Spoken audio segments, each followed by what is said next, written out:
place to be is living free in Tennessee. Welcome to Living Free in Tennessee, where we talk about building the life you choose on your terms. Today is Monday, March 10th, 2025, and this is episode 1014 of Living Free in Tennessee. And if you heard a big crash, that was Dixie. I've been leaving my studio door very closed, and it's so cold in the house, I left it open to get some heat in here, which means the cats have not been in my studio for weeks. And so she, of course, instantly had to come in here, climb on the windowsill, and then she clumsied. So yeah, that was the crash you just got. Very fun times in the studio at Living Free in Tennessee. And I'd like to welcome DFW to the live stream. Good to see you on today. Guys, remember, if you have questions or comments, put the word question or comments in all caps. Here's what we're going to talk about today. We're going to go through all our weekly segments. So Tales from the Prepper Pantry. I have a shopping report in from Joe. I've got a frugality tip in from Margot, and we're going to talk about Operation Independence. And then we're going to flow into 5 things that homesteaders get wrong on their homesteads.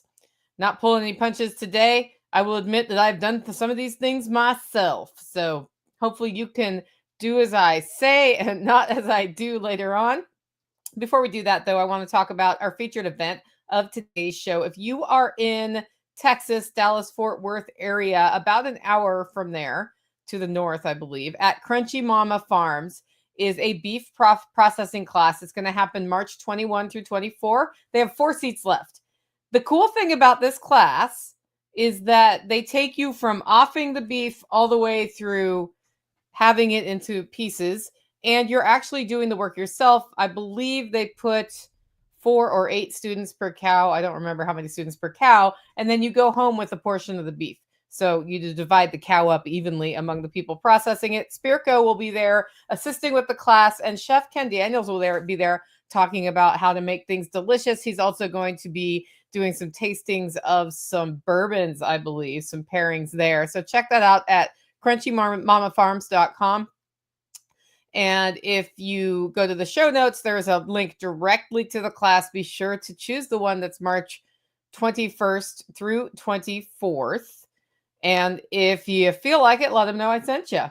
I don't get any commission for this, guys. It's just I saw that they had 4 seats left and it's a couple weeks away. So I thought, let's talk about that event.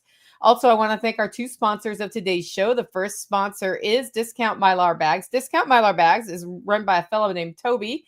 Toby out in Tennessee. That's right. He's right here in this state, same state I am.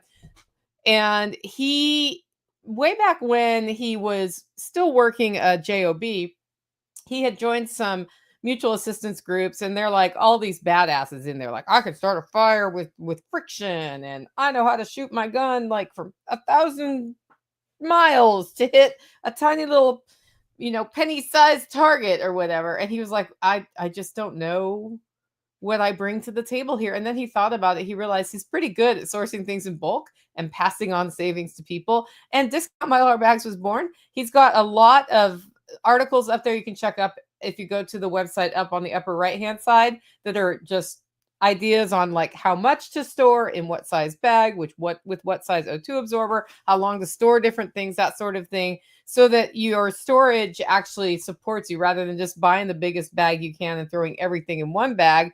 Why not have them portioned out for your family of 4, for example? Check that out at discountmylarbags.com. Our second sponsor of today's show protects you from unpredictable surges in electricity. This Friday, which on the internet, they told me it was Friday the 13th, but I fact-checked them and it turns out Friday is the 14th. We're going to have some crazy weather roll through Tennessee. Now, of course, things can change in the next 5 days, but when crazy weather rolls through at this time of year, we also get lightning. And when lightning hits the power lines or the transformers or knocks over trees with wind, which lightning doesn't do, but wind does do, you can have some pretty nasty electrical surges. EMP Shield makes a device that protects your whole house from that. And if it fails, they will pay you up to $25,000 replacement costs on your things that do get ruined. They're confident enough to do that because it doesn't happen, guys. So check that out at empshield.com, and you can use the coupon code LFTN for $50 off. Something I recently learned is if your device does work and in the process gets fried, which it's supposed to do, you can send them the old broken EMP Shield and they will let you replace it for $50. That's pretty darn spanking neat too, because no other surge protector I know of does that. So check it out, empshield.com. With that, it's time for our first segment of today's show, and that's Tales from the Prepper Pantry. This is where we talk about storing what you use and using what you store. And I'll give you a repair update. Ryan Siva came last week, and there was still like a giant open area in the, because my house is made out of cinder blocks, but in the Prepper Pantry there had been a window, but then we covered it with wood and that used that sort of as the venting or exhaust for my water heater, my on-demand water heater. And so he put cinder block in that, closed that all up so that there's just the hole for the vent of the water heater, patched a couple other things, and now we're ready for the next phase. Super exciting.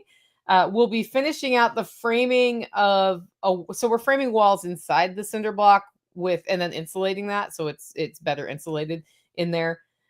He will be doing that on the utility wall, and then all the utilities are being moved. But in the interim, I'm like dying because under my carport is all the stuff that was in the pantry, except for I have the freezers in there so they don't get too cold, right?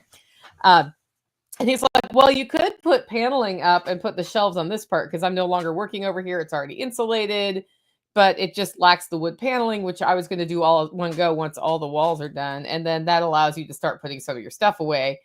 And what's going to happen when I put my stuff away, transparently speaking, is that a good amount of that stuff that sat out all winter under the carport got exposed to moisture and cold and heat and cold and heat. And it wasn't liquids, but some of it's looking pretty sad. So I think some of it's going to be going away. So it's going to be the purging, which isn't terrible.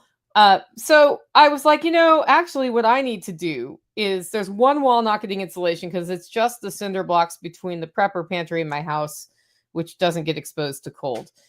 So I'm going to just paint that one so I can do that and I can seal the floor.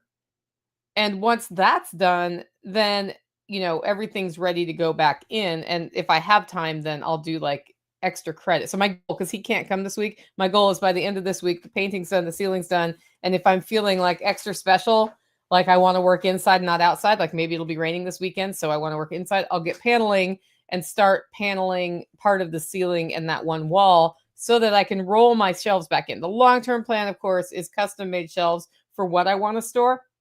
But my pocketbook has told me to use what I have, which are the big, like rolling heavy duty utility shelves that you can get at Sam's Club. They're the wire racks with like you put the plastic thing down so that it's flat. The cool thing about those is you can just set the shelves at any height, which means you can take shelves for two of them and set them, like put more in one shelving unit and put your canned goods in that, for example, with shelves only about, one jar's height apart from each other. So that will just make me feel emotionally better to have that done because the spring workshop is only like 7 weeks away. So it's coming fast that we're going to have people here. And I use the carport as my outdoor kitchen for that. So it cannot be filled with all this stuff and still function for the workshop. Plus, every time I need to go get something, I don't know where it is because it's not like I took the pantry and did a mirror image out in my carport. We like have optimized how much its footprint is so that we can also be doing construction around it. So yeah, I'm pushing this week for that. We had a delicious dinner last night. We had chicken from the freezer, which means it's, freezer camp chickens, which means they were raised here. And I got the idea from Trish and Liz, who are some homesteaders, renegade homesteaders who live in Sparta. I dropped over there to bring them. I was bringing them some hollow roast related items, and they're in the middle of lambing season, so they're hesitant to leave their homestead for too long. But they wanted to get these items, so I was like, I know, I'll just invite myself to your house for dinner and bring like a pizza or something. And I don't usually eat pizza, but I was like, I'll eat pizza one night. And so I invited myself to dinner basically. And they're like, oh, we'll just cook a chicken. And they did this like French country chicken bake that was totally delicious. And it was basically chicken with a variety of spices like rubbed into the skin. And then they had parsnips and carrots in there. And then the broth and celery, and the broth like melted that all down. Well, that was delicious. And then yesterday I didn't know what to cook, but Sunday is Holler Neighbor Dinner Day. We are down a neighbor right now with the flu, but there were 3 of us still. And Lynn came over, was helping me get the garden beds up and running. And I was like, well, let's do this chicken. I'll do the same sort of thing. And you have to cook with what you have. So I didn't want to go to the store to get parsnips. So it was just carrots and onions and a lot of garlic. And I put a little bit of chicken broth in there. I happened to have made up in the fridge. Salt and pepper. I used rosemary, which, I mean, you could use herb de Provence, which is like rosemary and what is it? Oregano and basil. And I don't know. Like you guys can correct me on that. I can't remember what's in there. But, so I was like, rosemary could totally go with this if it's supposed to be French style. And pepper, and just got it all into my Dutch oven, put the Dutch oven in the oven, and just walked away and finished working on the garden beds. And then we ate that for dinner last night. It was totally delicious. Now, Liz and Trisha soak it up with baguettes. As you guys know, we don't really eat wheat here. So I didn't do that part of it, but you just adapt things to the way you want to adapt things. So that was good. I got 25 Scotch eggs made this weekend for the Living Free in Tennessee Spring Shop. So I'm using duck eggs. I will get the other 25 or so done. I'm probably going to do 28 more. I expect 50 people to 55 people. That's about the maximum head count we can take for the event. So it's, I could probably sell right now without causing coronary breakdowns in my staff about 4 more tickets. So those are still available online, but the Scotch eggs, when I just calculated what the ingredients cost for them, they're like $5 an egg just for me to make them. So that's going to be a fun one, but they are delicious. And I figured out how to get them produced in bulk. The only thing that I'll want to sort of pay attention to as we prepare them from a kitchen staff standpoint is they have chicken flour on the outside. And I think after defrosting them from being frozen, we'll want to put another layer of chicken flour. So I ordered that to have on hand when we're preparing those for the spring workshop. And on the note of cooking with what you have, we're going to do an episode of Homegrown Cooking this Friday with Dawn Gorham from the Gorham Homestead, with an asterisk that her daughter is pregnant and near the end of the pregnancy, which means at any moment she could be at the hospital.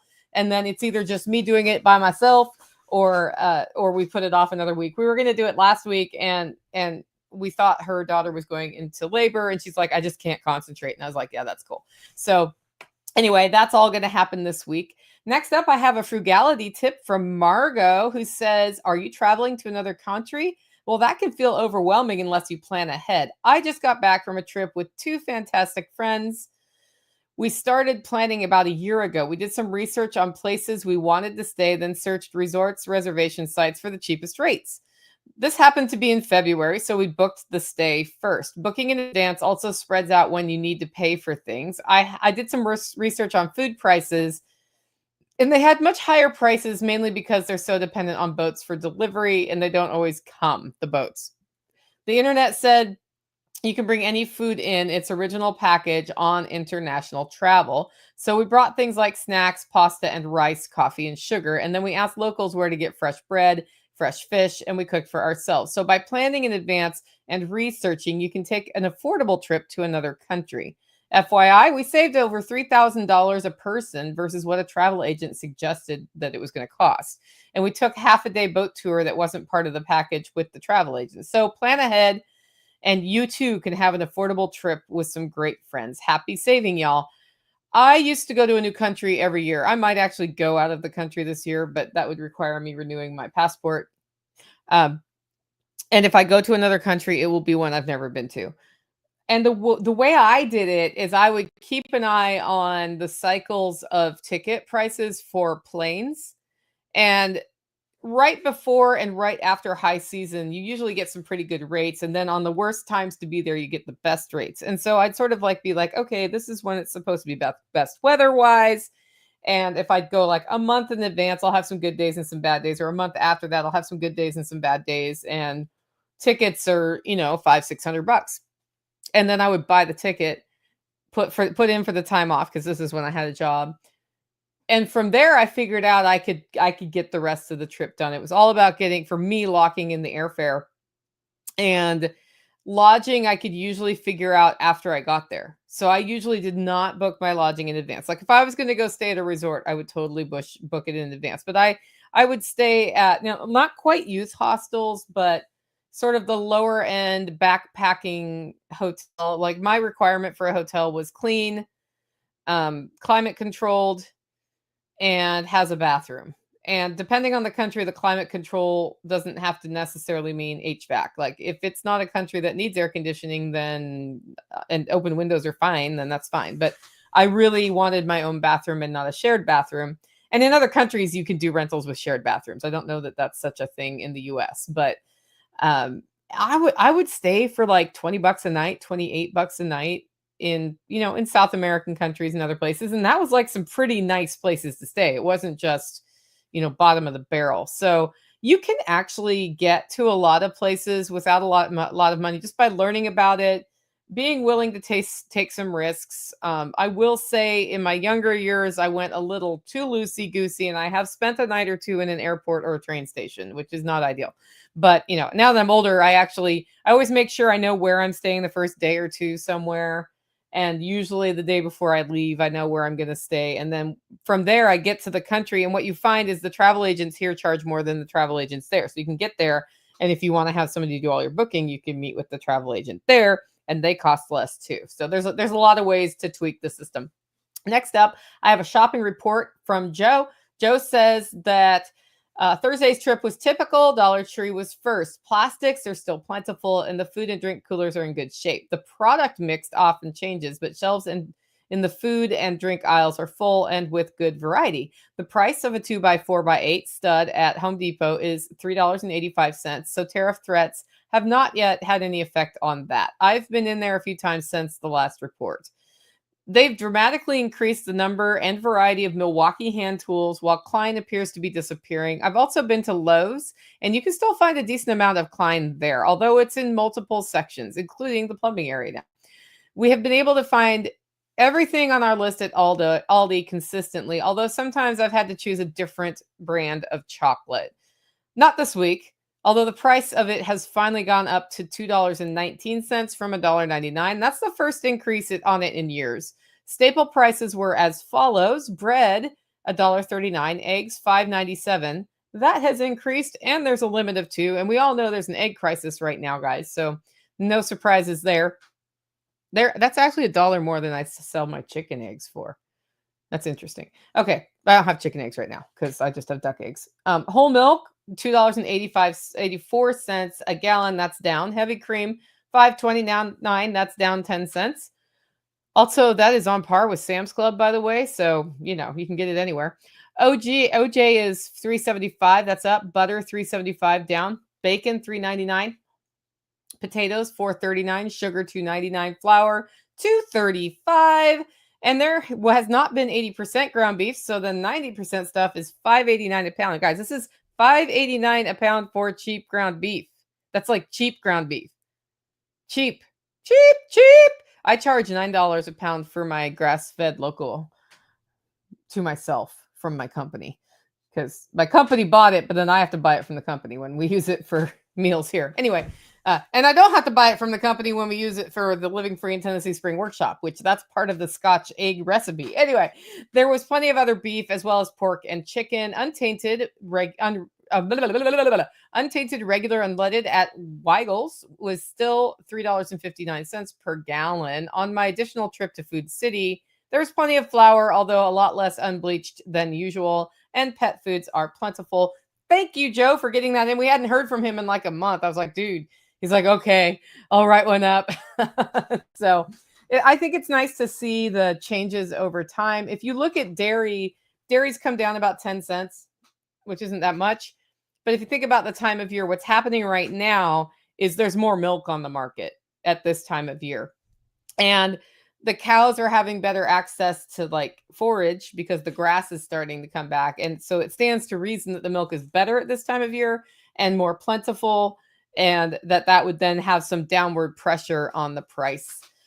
Next up, we have Operation Independence, where I talk about developing local ongoing revenue into our lives here at the Holler Homestead.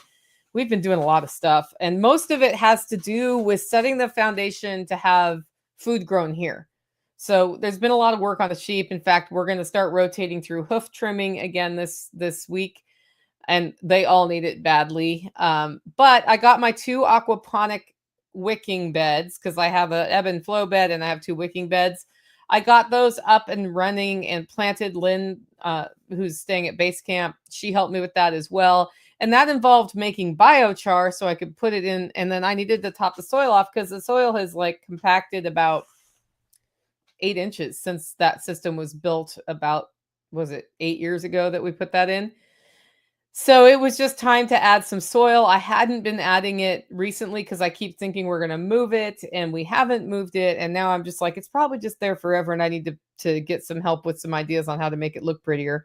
But the soil worked out great, and then I have all these seedlings inside, like the kale, the Swiss chard, and broccoli and stuff like that, all ready to go outside. So transplanted those out there. And then my one raised bed that I can plant right now, because the other one has garlic in it, in the new garden location, that also has all of the cold weather plants in it, and peas are up in that. So that's all coming together nicely. We've got 2 more beds to fill up, and I think Tactical was moving some soil around today, and then I have made biochar for that. That's been inoculated with some compost tea, and then I'm going to put rabbit poop in it, and I'm going to stir it all up really good, and then that's going to be my next bed for planting. And it's time to get beet seeds in the ground first of all, and then as well as the rest of my cold weather plants are ready to go out there. So a lot going on as far as just setting the foundation for producing our food and being able to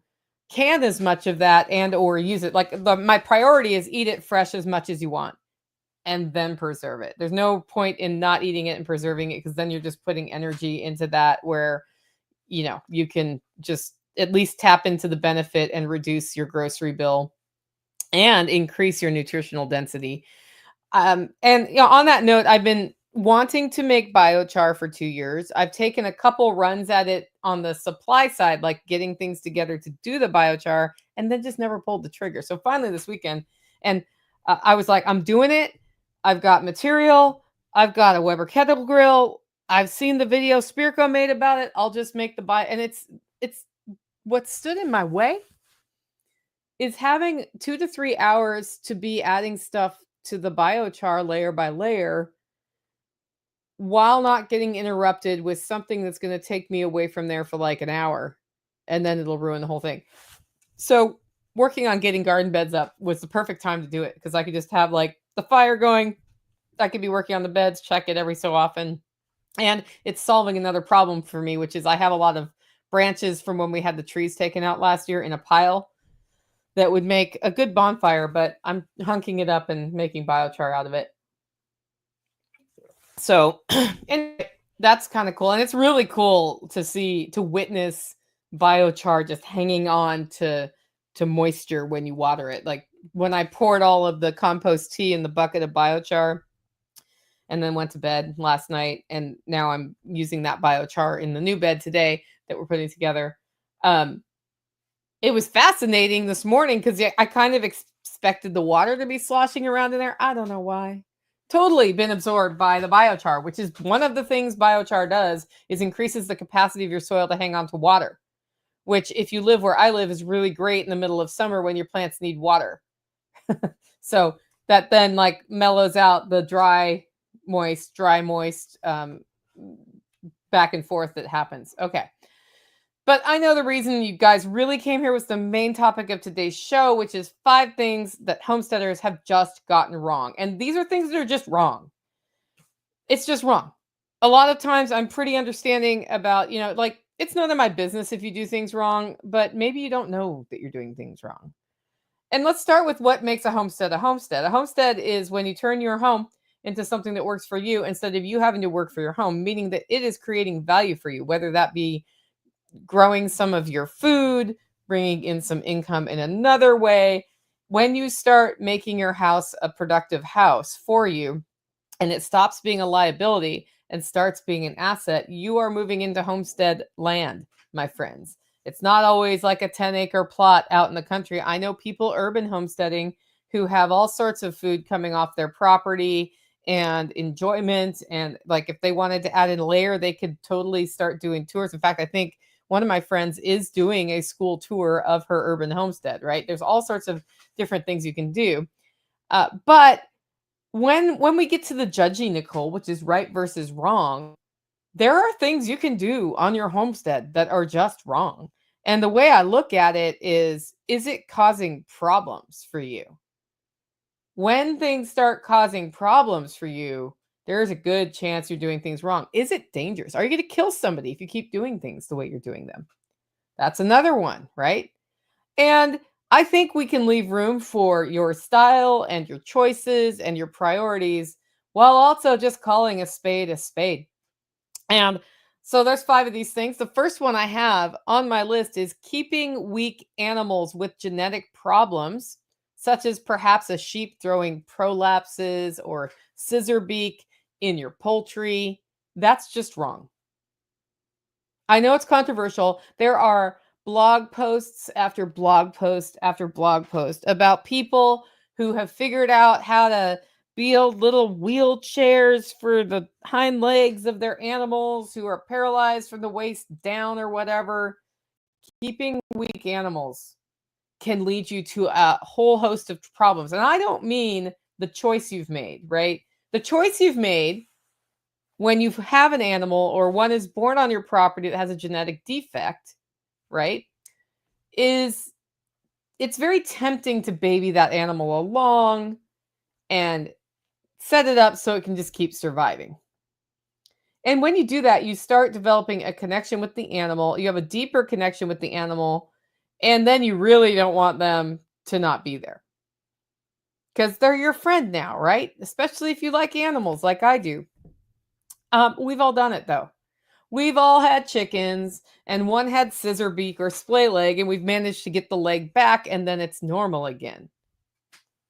But when you make the choice to keep the gimp or let them stay there, that's not the problem. That choice is not the problem. It's the next choice you make that's the problem. The mistake is when you allow your gimpy friends to reproduce.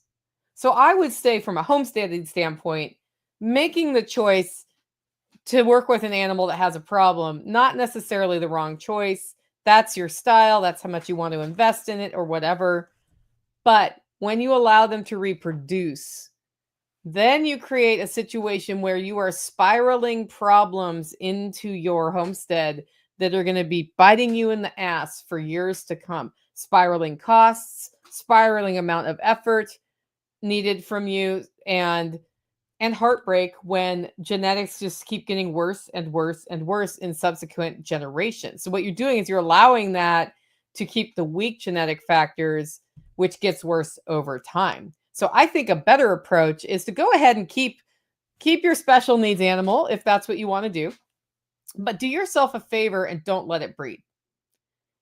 Don't let it breed.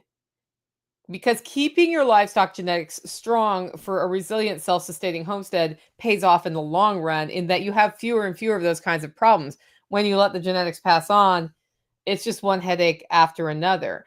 I know early on when I was doing poultry, the first sort of issue I had with an animal that had something just wasn't quite right. This was Gimpy 1.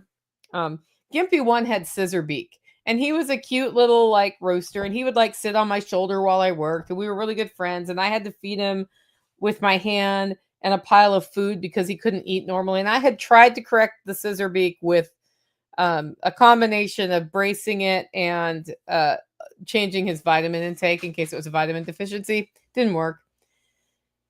He also wasn't the smartest tool in the shed. And, not that chickens are smart anyway, but That was me flicking a stink bug off of my camera, just so you know. It was very distracting. He hung out with me for a long time, and eventually what happened is he grew weak and died. And that's because he had bad genetics. He was one that I'd hatch. He had bad genetics. He just wasn't right. And so I invested weeks and weeks hand feeding this rooster. And then the next year, Gimpy 2 was born. Same problem, which meant one of my girls was throwing that, right? And I had to figure out which one. But, I did it anyway. And I eventually figured out who was throwing the eggs and not to get the eggs from that chicken. Well, same things goes with sheep. My approach is actually a hybrid approach where I have 1 or 2 sheep that are throwing the genetics for a prolapse right now. And you've heard me processing girls who had prolapses because we don't need that genetic in the flock, right? Well, I've figured out down to 2 moms who it is, because we didn't track all of our births very faithfully the first couple rounds. And I now know which 2 moms not to let female sheep breed. So these 2 moms are actually really great at birthing and having animals, but they only will have meat animals from now on. That's the decision that we've made here so that we don't spiral out of control. The second thing that homesteaders just do wrong is using that untested recipe for canning from your grandma, from the Rebel Canners group on Facebook, or a random AI-generated blog post. It's just wrong. There's no yes about this at all. The choice you're making, right? So sometimes you just don't like the USDA-approved spaghetti sauce recipe. I get it. And you want to do something like thicken it with flour. Do that in your kitchen. Don't can that. Or maybe you find a recipe for canning green beans in the oven at 350 degrees on the Rebel Canner post on Facebook. And you're like, sweet, I can can like 25 jars all at once in my oven. Their logic makes sense. It's 350 degrees in there. That's hotter than in a canner. So I don't need to use my pressure canner. And I'm afraid of my pressure canner because it might explode, right? So doing this in the oven is just going to be safer anyway. It's not. It is not safer because the boiling point of water didn't change. It's still about 212 degrees.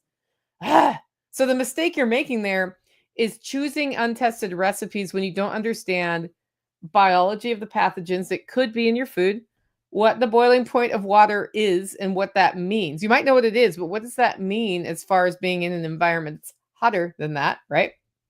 Or the science behind neutralizing these bacteria that can kill you and your family. Kill. Like what we're talking about here is death. Some folks still swear by the water bath method that grandma used to process meat back in the day because grandma did it, right? Well, if grandma knew what was going on, grandma probably would change her ways as well. Botulism doesn't care about family tradition. It does not. It is also very rare. It's very unlikely botulism's in your jar, but it's very deadly. It's scentless and invisible. So why mess with that? Like, why would you even bother? I mean, like, why would you take that chance? Well, it doesn't usually happen. Okay, great. How often does not usually ever happen to you in life?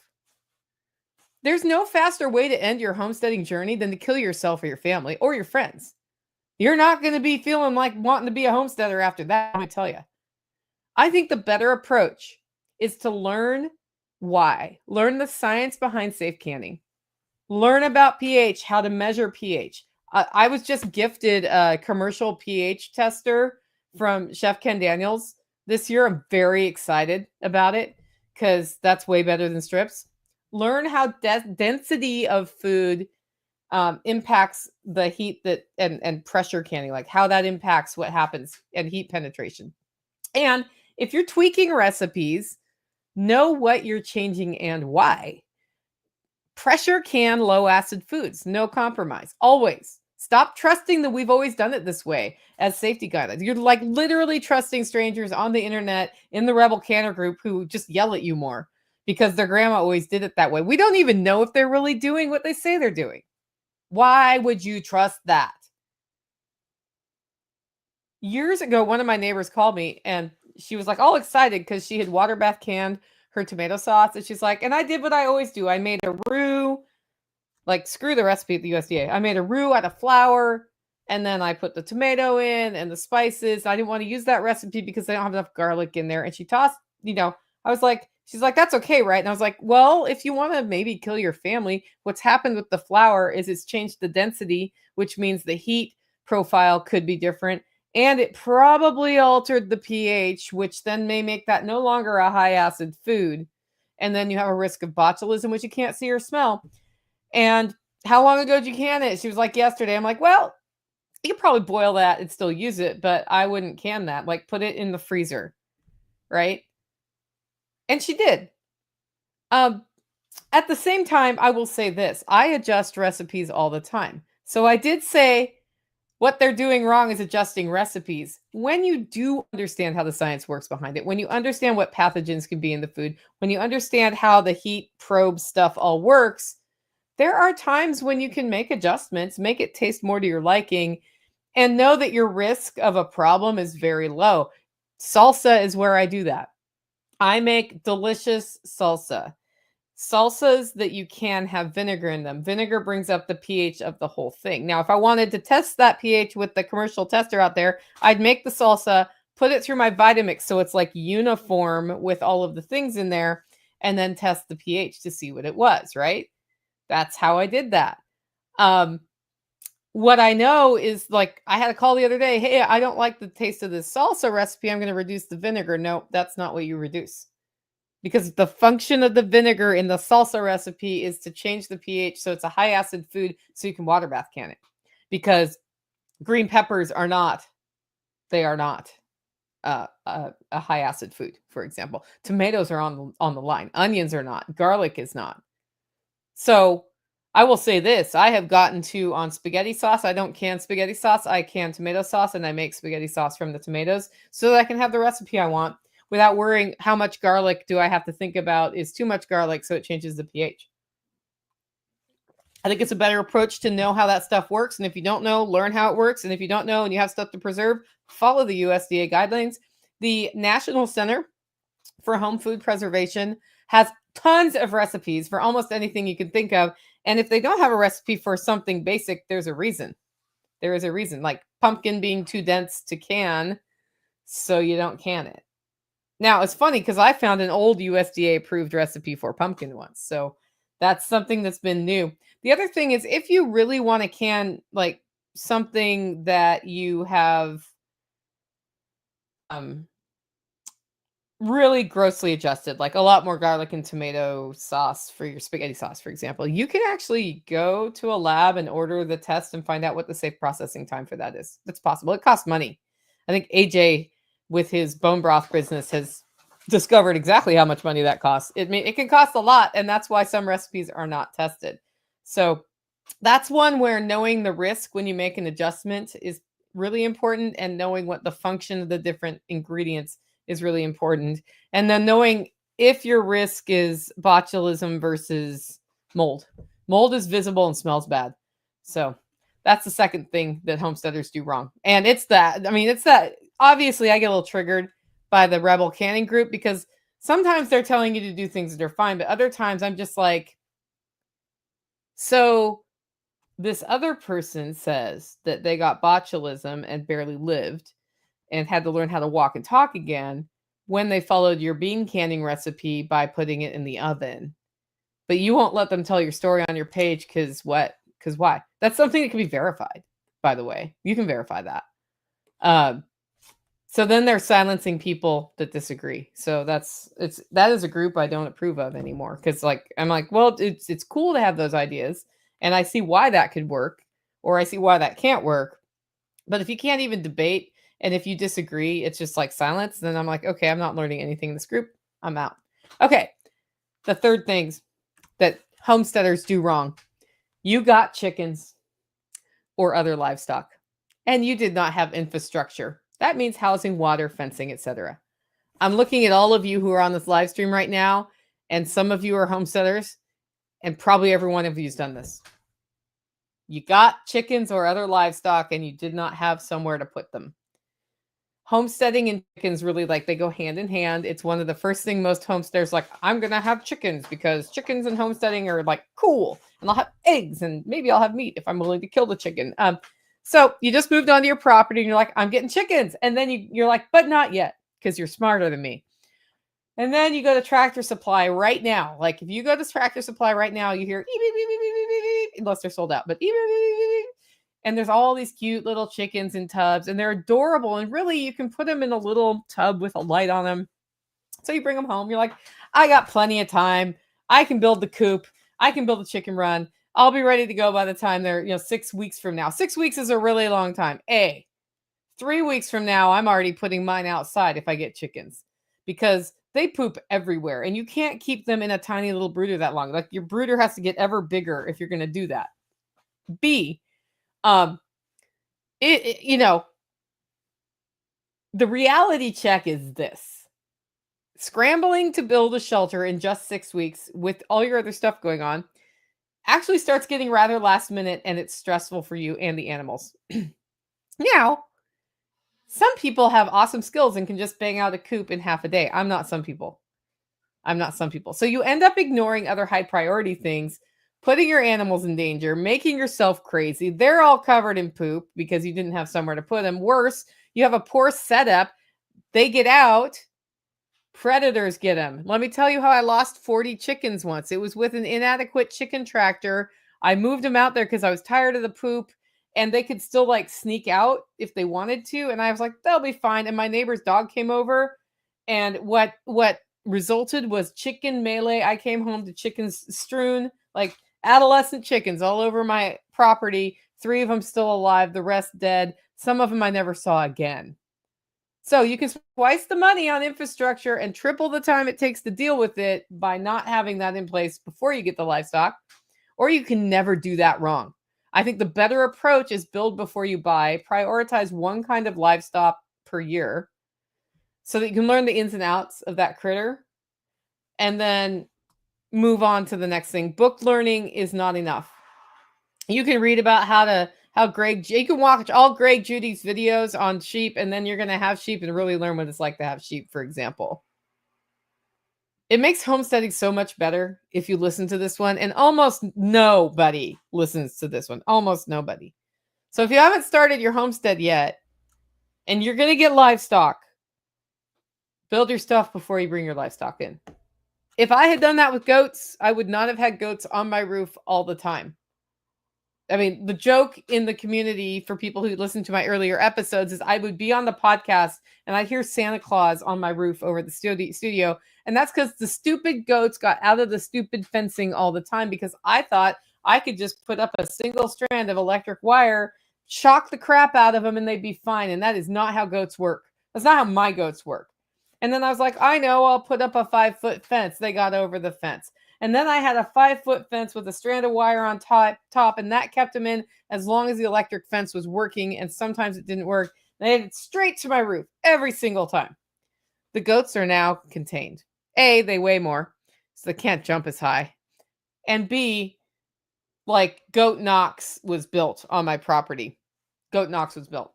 So a better approach, build before you get the animals. The fourth thing that homesteaders get wrong is just a question. Why did you grow food you hate? Why did you grow food you hate? You get excited. You buy all these seeds, or you come to my seed exchange and you get a bunch of seeds and you plant all of these vegetables because more is better, right? Radishes, for example, are one of the easiest, most satisfying things to grow. You throw the seed in the ground, 30 to 45 days later, you have your vegetable. Do you like radishes? Do you like radishes? Now, the mistake you might have is you now have 200 radishes all ripe on the same day. Even if you like radishes, 200 ripe radishes on the same day, do you know what to do with that? Or are you just going to have to compost it? And if you don't like them, you just wasted all that effort and gardening space for something you don't like. Growing stuff that doesn't get eaten is wasted effort unless you have livestock you can feed them to, like pigs. Plus, you end up feeling overwhelmed trying to manage it all. And the only good news there is vegetables are great for your compost pile if you already did this, right? A better approach is to list what you actually like to eat, what you actually like to have preserved. Like radishes actually freeze pretty well and are good in stew if you like radishes in stew. I use them instead of potatoes because I eat a lot less potatoes than I used to. So, and I like radishes in my salad, and I like radishes pickled. Some people hate all of that. And then they're like, "Oh, I have a radishes in my garden because it was easy." Well, okay. Because somebody told me the first thing you grow in your garden is a radish. Stop listening to somebody in that situation if they haven't bothered to ask you what you like to eat and what you want to grow. And also, it's more motivating to grow things you like. Once you've mastered a couple of think about what you like to grow, choose a few things, grow those things, grow half the amount you think you're actually going to want to grow, do a really good job. And then once it's kind of like the livestock, once you have that under your belt, build it out. Build it out. You can supplement all of this fresh stuff at your farmer's market or from your homesteader community from people who have too much. You just have to go find that community. It is 100% there. There is no way there's not a homesteader community around you. I don't care where you are in this country anyway. Somebody else is doing it. Your time and your garden space are valuable. Use them for things you love, not things you hate. Early on here, I started kale. I like kale. I started all the kale. I ended up with a kale hill. It took up so much space and it had self-seeded. It was red Russian kale. And the leaves got bigger than my head. And we were eating kale and everything in stews. I was freezing it. I was, making kale chips. I was doing kale purees. I don't even do smoothies. Like that would have been another way to use kale. There was no possible way I could use all that kale. But instead of having enough space for other things I liked, like jalapeno peppers, I had kale. Big mistake. Could have been worse. At least I kind of like kale. Like I like kale in certain amounts. I don't like only kale. But I like kale in certain amounts. The other, well, I'll tell you the other story later. Because number 5, the 5th mistake or things that homesteaders do wrong is they cultivate plants. They cultivate usually vegetable plants. They don't cultivate the soil. Which one of those things is more important, the soil or the plant? You see an open patch where you can put a garden, you're like, great, I'll put a garden here. You till it up. You put seeds out there. You start watering it. You start adding commercial fertilizers. You heap it with manure if you have that, straw, and you call it good. And what you did when you tilled it is you killed any microbiology that was there, and you didn't even bother to check to see if the soil was any good. You just threw the seeds in there because what you want are the plants. Soil isn't just dirt. It's the foundation of your garden's success. Like it is more important to pay attention to your soil than your vegetables. I will say that keeping up on weeds makes a huge difference. Ask me how I know. But you won't get as many weird weeds if your soil's really healthy. You won't get as many pest problems if your soil is healthy. You won't have as much plant stress if your soil is healthy. So build healthy soil. Concentrate on the soil. That's why all of the homesteading channels talk about compost and other things. Like Billy Bond's chicken tractor on steroids is making compost, right? Feeding chickens and making compost. Great. That's great. You don't want weak plants and pest problems and poor yields. And dumping store-bought fertilizer onto your soil doesn't fix the problem. It's a temporary fix, and you just start developing a dependency of the plants and your chemicals rather than having microbiology that makes what is already in your soil available to your plants. I'm like, all of that just makes things worse. A better approach is to find a method of gardening that cultivates soil first, whether it's like the lasagna gardening method, going out and getting IMO and integrating that into your soil, having a cover crop cycle, straw bale gardening with compost, making a bioreactor. Find a method, stick with it for a season, look at how it went, learn from what went well and what didn't go well, keep a journal. And then next year, make your soil better. And next year, make your soil. But that's why I was out making biochar this weekend. Like I've known that I need to integrate it into my soil cultivation. And I just haven't made the time for it. And I was like, I don't care how small my garden is this year. I'm going to make some really badass soil for it. That's all I'm going to do because I'm moving the garden. Years ago, my first garden, was where the garden was when I moved here. That's actually why I've moved my garden, because where the garden was when I moved here had nothing to do with where the garden should be.